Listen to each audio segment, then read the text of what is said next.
Tongkangnya masih maju lagi ya.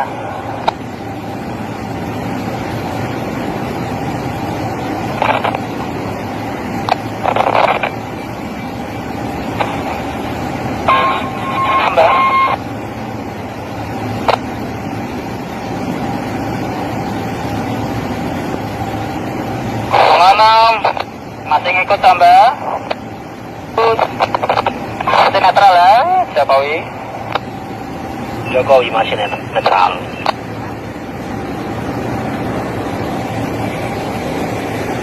Tongah-tongah. Tiga.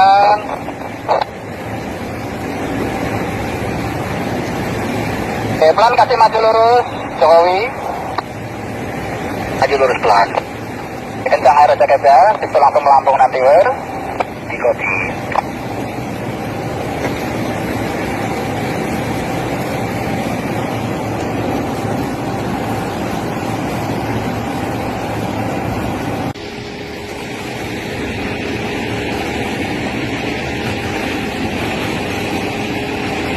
Tahan ke terus sampai maju rapatnya guys.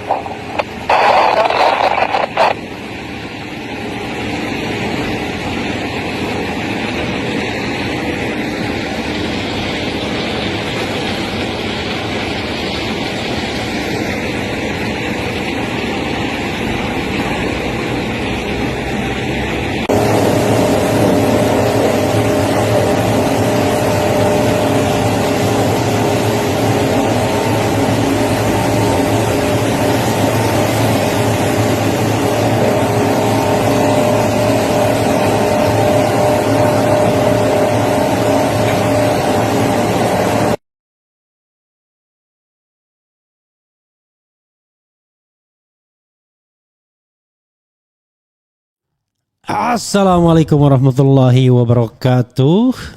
Sobat RH sekalian, jumpa lagi kita di channel yang keren ini. Keren jadas.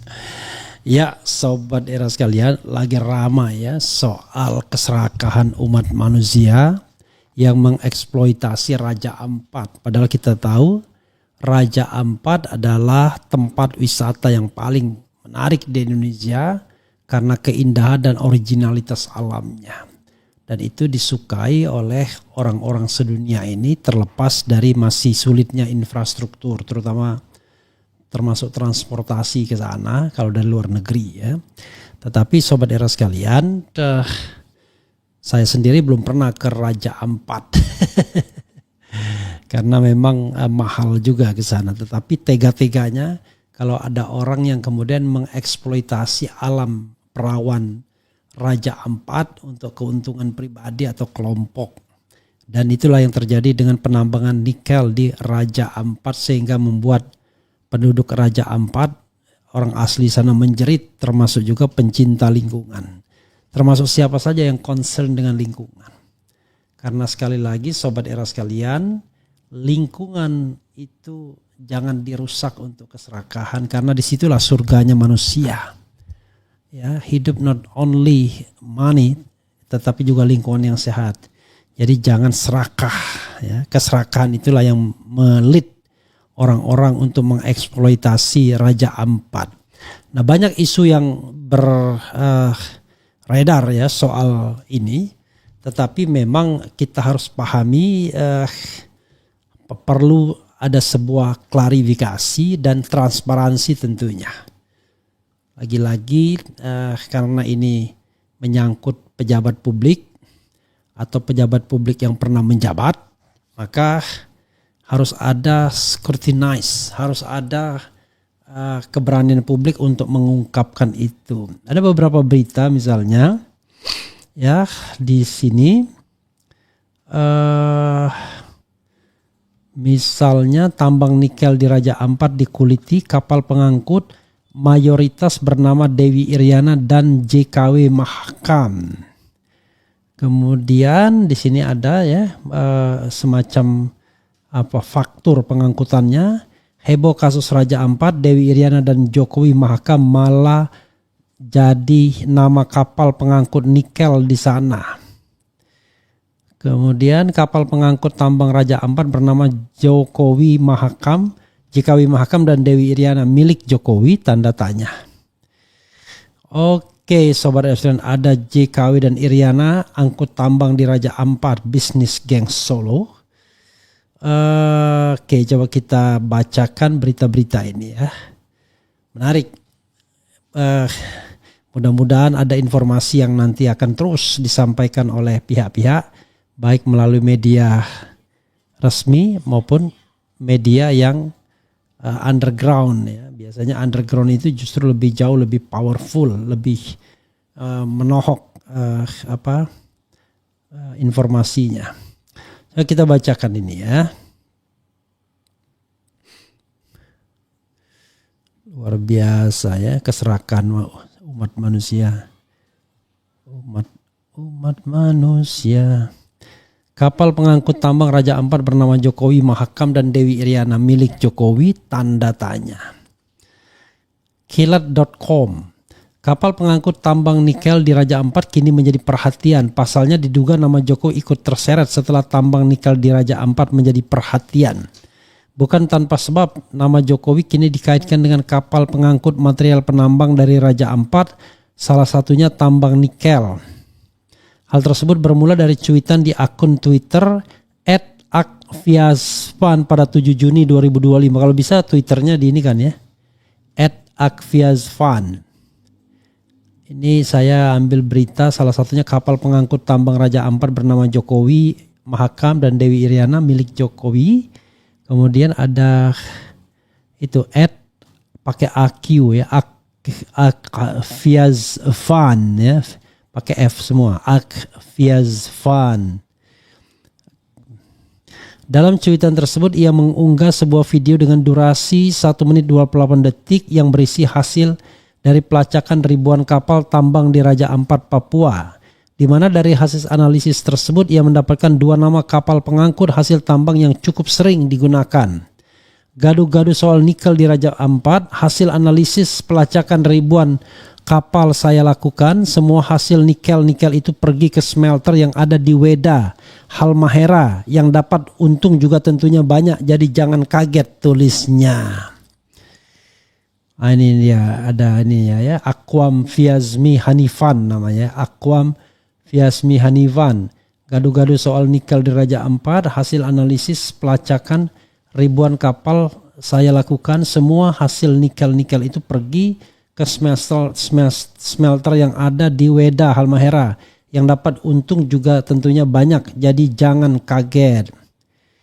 Luar biasa. Dari detik 55 tampak data yang berisi nama kapal tongkang dan kapal motor mulai dari Weda Buli hingga Pulau GAG. Nama tersebut mayoritas diisi dengan Dewi Iriana 6 dan Jokowi Mahakam 6, JKW Mahakam.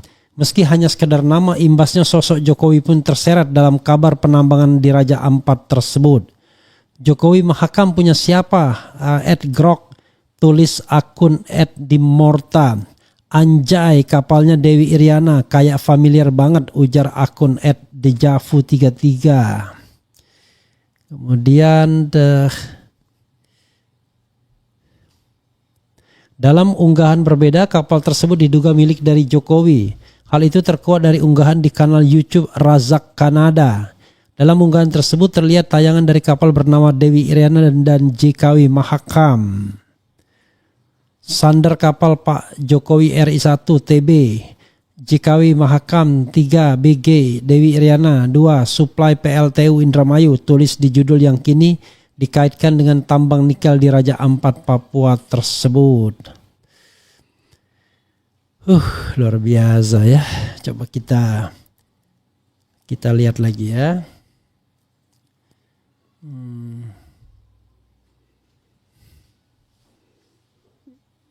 Ada berita apalagi, kurang lebih sama beritanya tapi menarik untuk ditelusuri terus ya berita-berita ini. Ini ada lagi, heboh kasus Raja Ampat, Dewi Iriana dan JKW Mahakam malah jadi nama kapal pengangkut nikel di sana. Tambang nikel di Raja Ampat dikuliti kapal pengangkut mayoritas bernama Dewi Iriana dan JKW Mahakam, kurang lebih sama ya. Coba kita lihat dari pojok 1 ini dia ngambil dari mana. Jadi yang begini-begini biasanya justru media mainstream nggak mau dia. Oke. Nama Dewi Iriana dan JKW Mahakam sedang viral dibicarakan di laman X, sebuah nama kapal pengangkut nikel di Raja Ampat, Papua Barat Daya. Ini pojok 1. Heboh kasus Raja Ampat, Dewi Iriana dan JKW Mahakam malah jadi nama kapal pengangkut nikel di sana. Di tengah kasus heboh kerusakan alam yang mendera kawasan wisata prioritas ini, nama kapal pengangkut nikel Dewi Iriana dan JKW Mahakam ini menyita perhatian publik. Beberapa akun di laman X memposting foto dan data terkait kapal JKW Mahakam dan Dewi Iriana. 2 di antaranya yaitu akun hukum milik penguasa @hukumdan dan akun Serafok @VDS3MSX ya. Wah, susah sekali. Mau tahu sesuatu yang sangat membagongkan? Kapal pengangkut nikel itu bernama Dewi Iriana dan JKW Mahakam, bejat sebejat-bejatnya, kata akun Seratfok dan seterusnya. Unggahan ini sudah diposting ulang lebih dari 14.000 orang dan dikomentari 735 orang di laman X hingga Senin. Selain itu, akun ini juga mengunggah data perjalanan kapal yang memuat data kapal kedua nama itu. Dari data yang disebarkan, kapal Dewi Iriana jenis kapal tongkang, sementara kapal JKW Mahakam 6 disebut jenis kapal motor tunda. Ya, motor tunda itu penarik tongkang. Sementara akun hukum milik penguasa @hukumdan memposting sebuah foto kapal yang memperlihatkan nomor kapal itu JKW Mahakam 6. Namun akun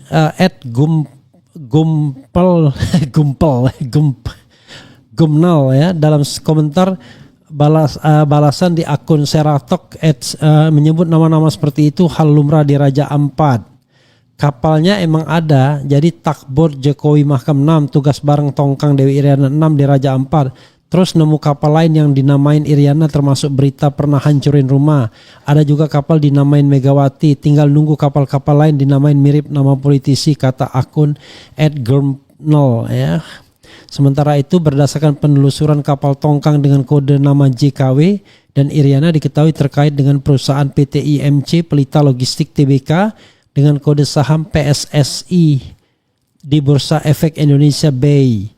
Dari data sekilas yang diambil dari laman perusahaan itu yaitu IMC Pelita Logcom PT IMC Pelita Logistik IDX code PSSI memberikan solusi logistik dan transportasi laut kepada perusahaan pertambangan batubara di Indonesia.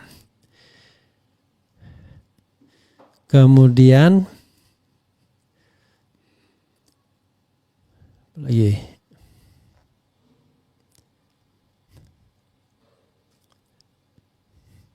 dengan dedikasi penuh mereka mengasah keahlian dan proses bisnis kami untuk menjadi penyedia solusi logistik dan transportasi laut yang andal bagi industri pertambangan batubara di Indonesia. Sebagai bagian dari IMC Group, mereka dengan bangga menawarkan rangkaian lengkap solusi industri dan maritim untuk memenuhi kebutuhan logistik dan transportasi laut Anda.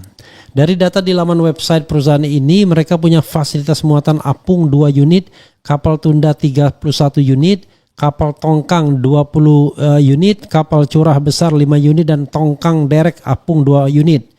Namun nama-nama kapal ini tak dijabarkan atau disebut di website tersebut. Ya, sahabat sekalian, apakah bisa semudah itu ya?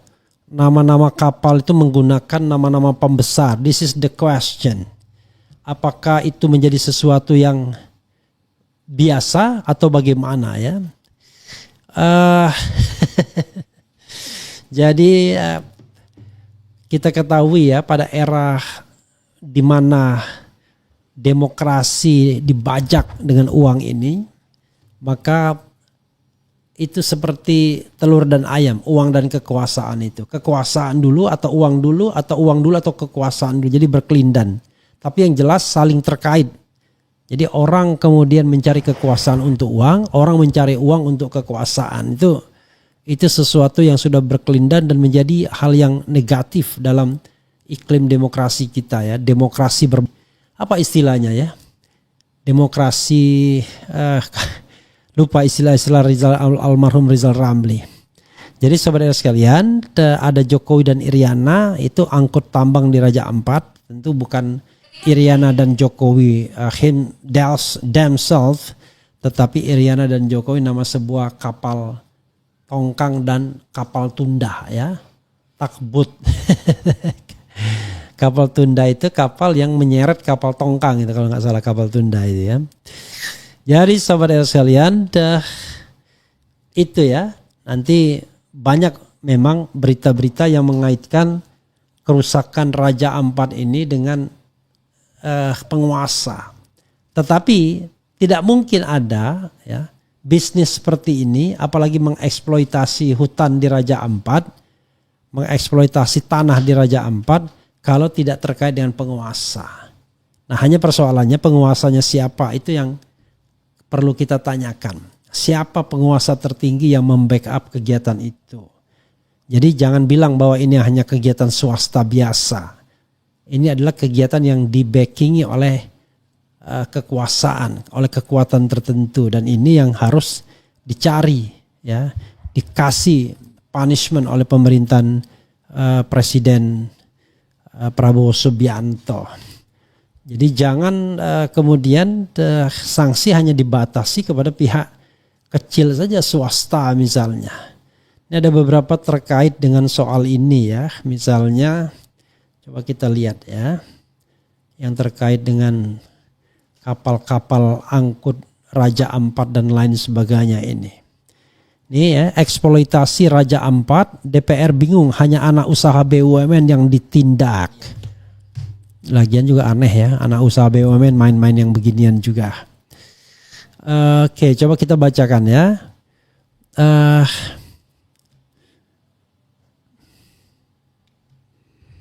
Tuh.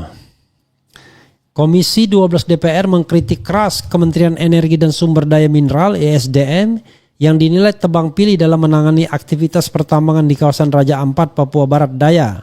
Wakil Ketua Komisi 12 Bambang Haryadi menyoroti tidak adanya tindakan terhadap 3 perusahaan swasta yang menurutnya justru menjadi perusahaan utama kawasan konservasi tersebut. Jadi yang sanksi hanya anak perusahaan BUMN. Kemudian Wakil Ketua Komisi 12 Bambang Haryadi. Oke. Yang kami lihat saat ini hanya PT GAG Nikel yang ditindak, sementara 3 perusahaan swasta yang lebih parah tidak disentuh sama sekali, ujar Bambang kepada wartawan. Bambang ini dari fraksi mana, berani sekali ya. Ntar besok di reshuffle dia. 3 perusahaan yang dimaksud adalah PT Anugerah Surya Pratama ASP, PT KW Sejahtera Mining KSM, dan PT Mulia Raymond Perkasa MRP.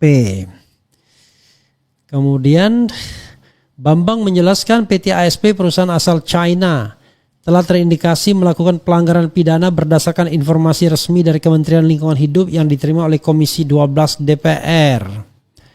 Luar biasa, jangan dibiarkan saja bro. Kemudian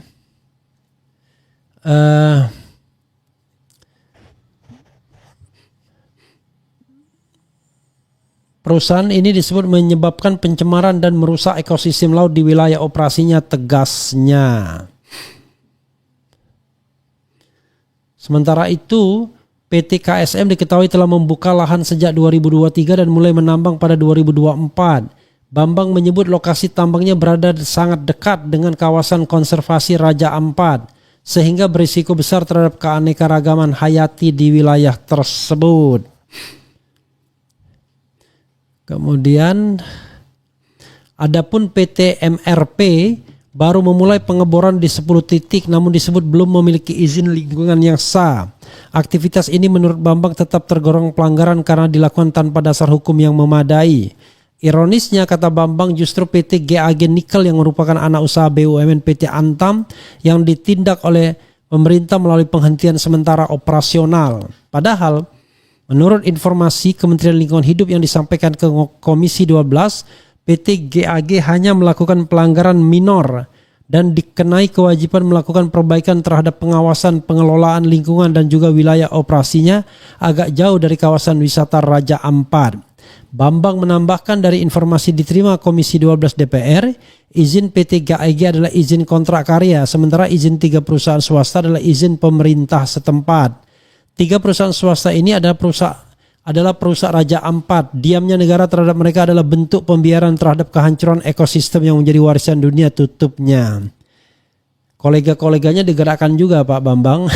Jangan Anda sendiri yang bicara. Nanti kalau bos Anda sudah disuruh diam, Anda nggak bisa lagi bersuara ya. Jadi kemudian simak jejak Jokowi dan Luhut di skandal tambang nikel Raja Ampat. Ini demokrasi, tapi biasanya demokrasi harus kita lihat tuh dia ngambil dari mana ya. Harus jelas. Dari ini semacam tulisan ya. Luar biasa Indonesia ini, bayangkan. Alam indah pun dirusak dengan keserakahan manusia. Kalau ini kan keserakahan sebenarnya ya. Kalau kita mau jujur, ini keserakahan manusia.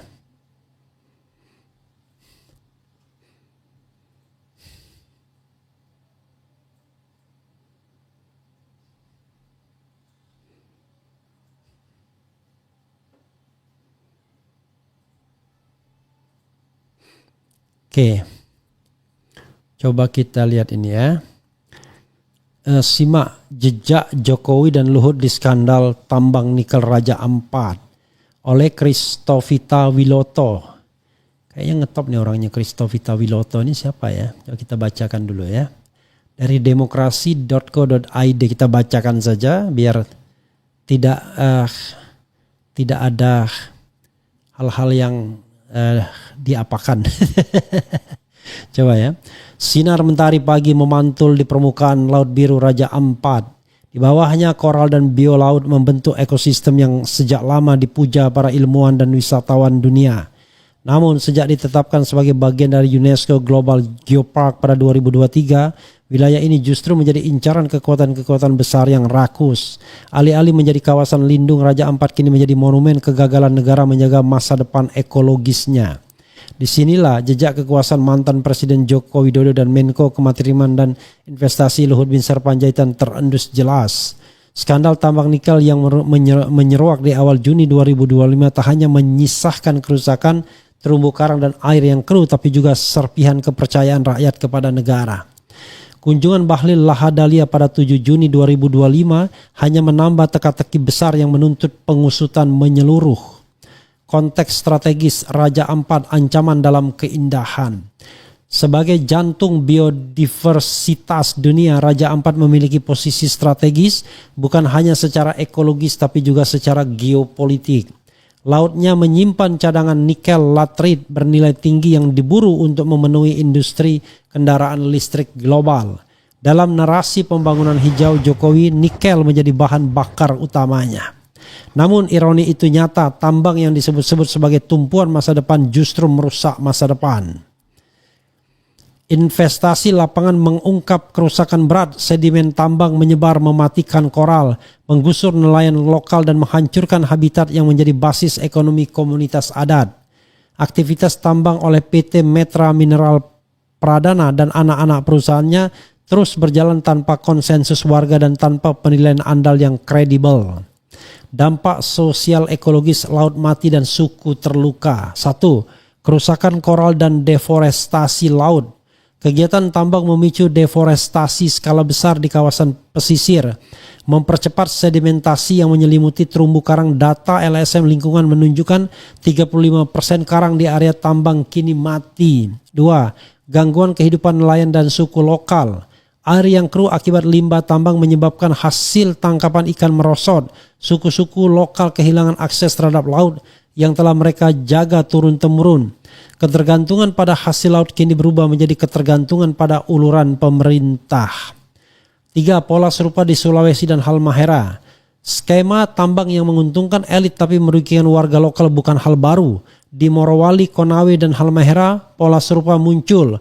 Korporasi menguasai aset, warga digaji murah, dan kerusakan ekologis dijustifikasi sebagai konsekuensi pembangunan. Jejak oligarki dari main ide, Inalum hingga politik izin. Dalam jaringan kekuasaan tambang, negara bukan pemilik tapi fasilitator. Inalum, main ide itu main ID ya, dan perusahaan-perusahaan tambang lain bergerak di bawah selubung koneksi politik. Nama-nama seperti Luhut dan Bahlil muncul dalam struktur formal dan informal bisnis tambang. Bahkan laporan investigasi menyebut adanya praktik jual beli izin sebagai properti politik. Dugaan penyelundupan biji nikel ke Cina sebesar 14,5 triliun yang dilaporkan Faisal Basri menambah daftar hitam praktik mafia tambang yang beroperasi di bawah perlindungan negara. Keuntungan oligarki negara rugi. Lebih dari 90% pasar nikel Indonesia dikuasai pihak swasta, terutama dengan keterkaitan elit politik. Negara justru mendapat porsi kecil dari keuntungan. Sementara itu izin-izin tambang didistribusikan seperti kartu undangan musim pemilu sebagai alat barter politik antar partai seperti PDIP dan Golkar. Tambang berubah menjadi komoditas kekuasaan, bukan alat kesejahteraan. Pembelaan negara, statistik kosong dan logika formal. Pemerintah berdalih bahwa penurunan angka kemiskinan di Sulawesi membuktikan bahwa tambang membawa kesejahteraan. Surat edaran Mei 2020 yang menganjurkan ormas keagamaan untuk mendukung tambang juga jadi alat legitimasi. Tapi di balik itu suara nelayan, suku lokal dan ekosistem yang rusak tetap tak terdengar. Membangun ketahanan sosial dan ekologis. Skandal Raja Ampat bukan hanya kasus lingkungan, ini adalah cermin telanjang bagaimana kekuasaan daerah Jokowi dijalankan melalui algoritma politik ekonomi yang dikendalikan oleh elit dan oligarki. Ini bukan sekadar konflik tambang tapi krisis kepercayaan publik. Parlemen harus mengambil peran. Pengawasan terhadap Kementerian Investasi dan Pertambangan harus diperkuat. Penegakan hukum tak boleh berhenti di level operator tapi harus menyasar aktor utama di balik meja kekuasaan. Para pelaku penyelundupan dan pemegang izin palsu harus diadili ya. Evaluasi menyeluruh terhadap kawasan geopark meski dilakukan dengan pendekatan berbasis hak rakyat dan kelestarian lingkungan. Penutup monumen dari kehancuran. Raja Ampat adalah saksi bisu dari persekongkolan antara negara dan korporasi. Ia kini menjadi monumen dari proyek pembangunan yang mengkhianati prinsip keadilan ekologis. Di atas batu karang yang runtuh dan laut yang mati, sejarah mencatat jejak kelam Jokowi dan para pewaris kekuasaannya. Dalam era pasca Jokowi, bangsa ini punya dua pilihan. Terus melayani kepentingan elit atau kembali menjadi negara yang melindungi hak hidup rakyat dan keberlanjutan bumi pertiwi. Kita tak bisa memilih keduanya. Dan kalau kita orang normal, kita harus memilih yang baik. Yang baik itu adalah yaitu kembali menjadi negara yang melindungi hak hidup rakyat. Nggak mungkin melindungi kepentingan elit.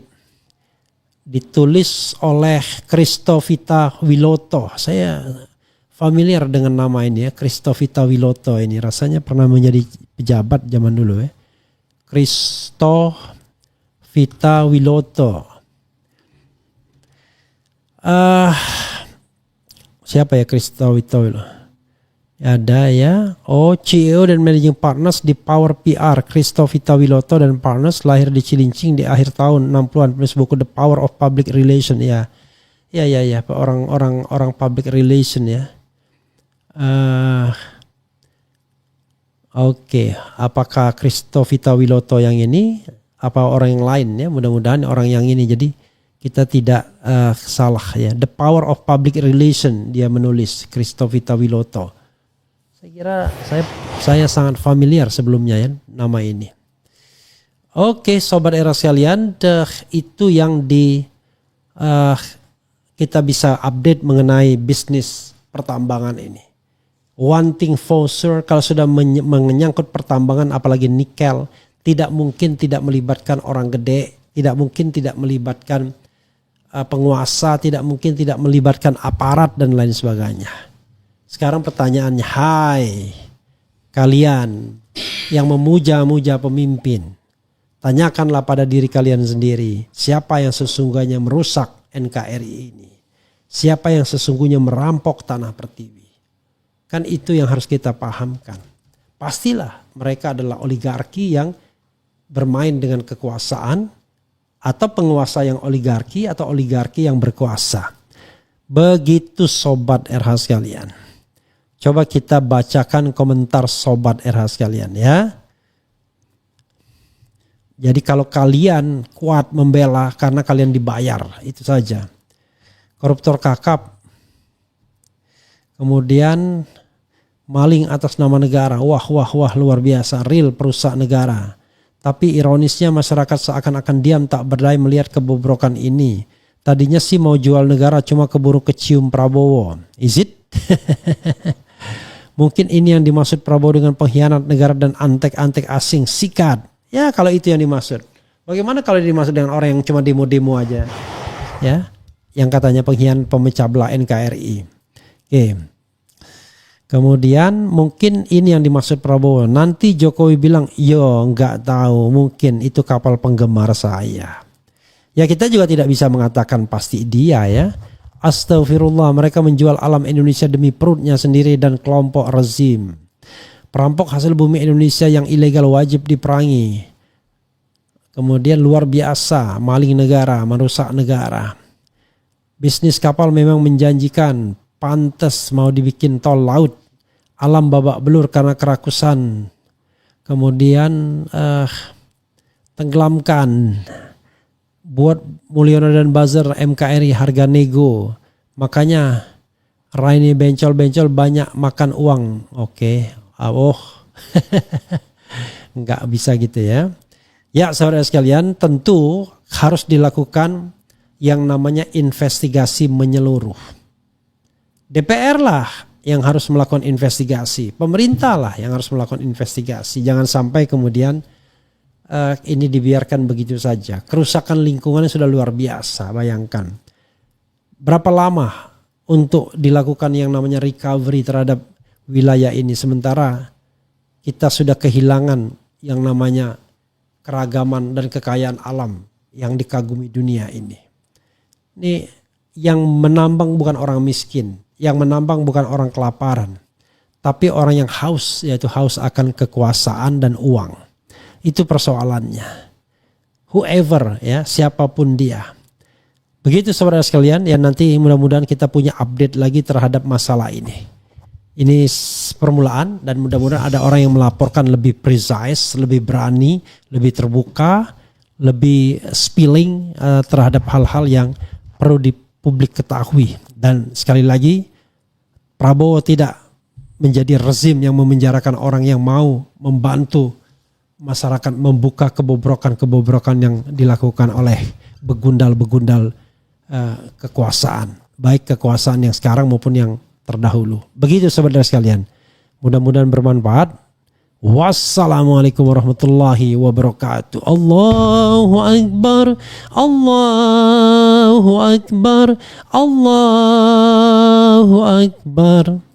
La ilaha illallah. Allahu Akbar. Allahu Akbar walillahil hamd. Ya saudara sekalian, nanti maghrib kita tidak bisa lagi bertakbir. Jadi sampai sebelum maghrib. Setelah itu see you later tahun depan. Bertemu dengan 10 Zulhijjah. Semoga korban-korban yang kita keluarkan bermakna untuk meningkatkan keimanan. Dan memupus atau menghapus keserakahan yang ada. Termasuk keserakahan untuk menggaruk bumi Tuhan yang sudah diberikan dengan keberkahan dan keindahan yang luar biasa. Wassalamualaikum warahmatullahi wabarakatuh. Keren, cadas. Yeah.